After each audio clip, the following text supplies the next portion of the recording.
Mark, in this one, I'd like to talk to you a little bit about your book, An End to Upside Down Contact, UFOs, Aliens, and Spirits, and why their ongoing interaction with human civilization matters, which you published in 2022. Could you give us a brief overview of that, please? That book looks at allegations of human contact with non-human intelligences. And that is broken down in the book into two primary categories. One is the realm of UFOs, meaning physical crafts that people claim to have seen, both in the modern era, but also throughout history. And we could look at many spiritual and religious texts that talk about flying crafts, for example, the Vimanas of the Vedic texts, for example, in India, these flying crafts. So there's a lot of discussion in modern and past society about UFOs and then creatures or beings that might be around them. Then there's also the realm of non-UFO contact, as I call it, meaning people in an altered state of consciousness and maybe other realms of experience where they encounter beings. This could be in a near-death experience where a person is clinically dead or close to it and their consciousness goes in this other realm and they say, I experienced a being of light. In my podcast series, Where is My Mind? I interviewed Dr. Alan Huguenot, who had a near-death experience decades ago. And he said he was held in the arms of this being and he felt like it was a being he had known throughout time.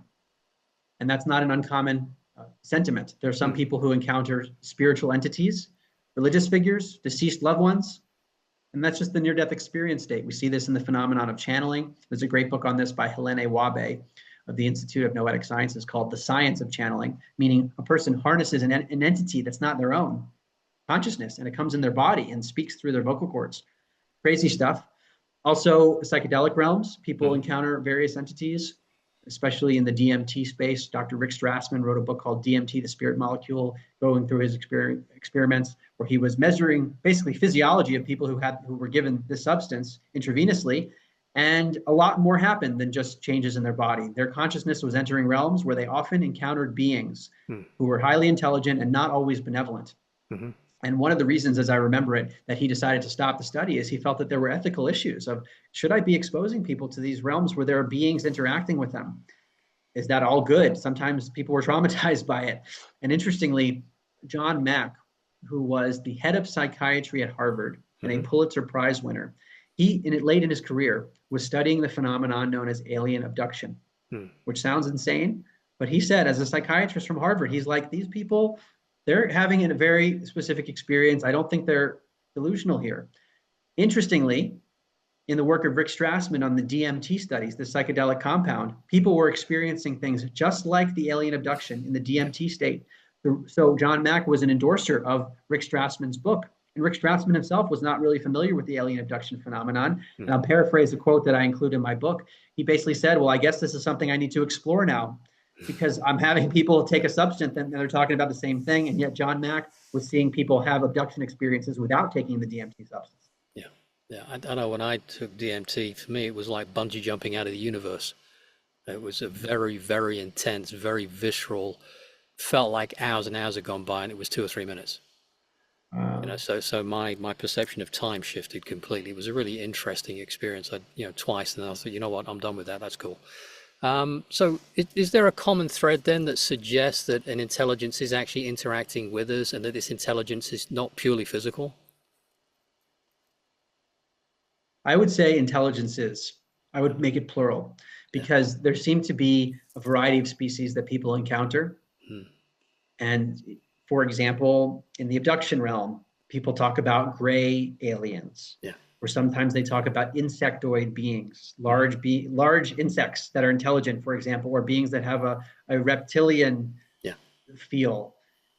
It sounds crazy, but these are commonly reported and they have been talked about throughout history.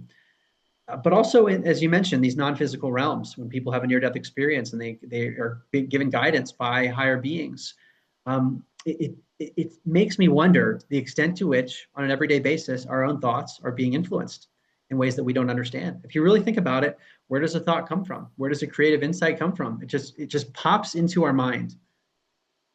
And we don't always know the origin. And once you get into this realm of contact, that there might be other intelligences out there, we have to wonder. And for me, I think of my brain as a transmitter receiver rather than somewhere I do any thinking. Anyway, okay, thank you. So I mean, it's a big leap for people to even be considering this. How did you personally reconcile the skepticism you were trained to have? Because you're a good researcher and you think about things very logically. In this book, An End to Upside Down Contact, I felt like I didn't have a good grasp on what exactly is true. Mm, But I use the analogy of a Venn diagram where the circles overlap at a mm, certain point, and when you find that those points of overlap, these different areas of evidence, and you're seeing the same pattern, that starts to become compelling to me.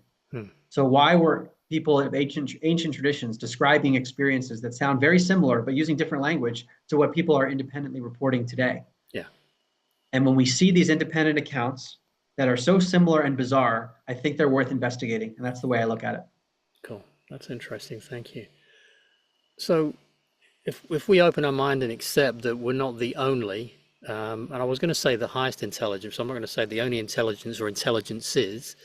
How do you think that knowledge could change a listener's day-to-day perspective on their own potential, their creativity, and their spiritual purpose here?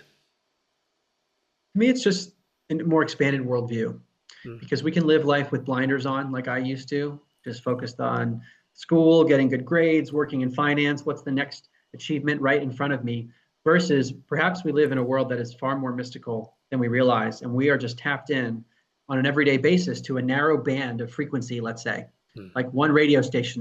And there are many others that we could be mm, tuned into. yeah. That idea alone shifts life, Hmm. creates a more expanded outlook. And then for each person, who knows what that can do? Mm, that's interesting. So you discussed the idea of the veil of forgetting in the context of contact, for example.